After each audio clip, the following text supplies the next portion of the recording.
Gaaddisa jireenyaa abdii fuula duraa barsiiftuu jaalalaa dhamdhama onneerraa biqiltee guddattee tambaafti daraaraa furtuu onnee kootii qulfii addunyaarraa haga jiru lubbuun si godhadhee jira.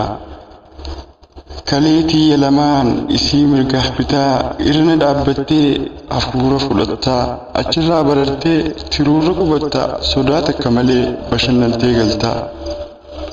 Onnee koo ol fuudheen akka gaagura kanniisaa qara laphee kootii irrattan fannisaa bu'uu feetus qeeroo achiin si qubsiisaa jaalala qulqulluu fuudheen si obaasaa jihin si gaafadhaa maal si barbaachisaa.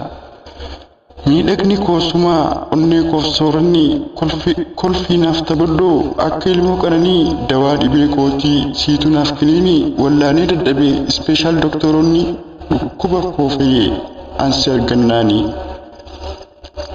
Gulukoosii naaf taatee kan hir'ina dhiigaa dilmeedhaas na dirtee dabaltee miidhagaa soodaadha naaf ati siin bulbulee dhugaa laabilaatoorii onnee koo tan jaalala dhugaa.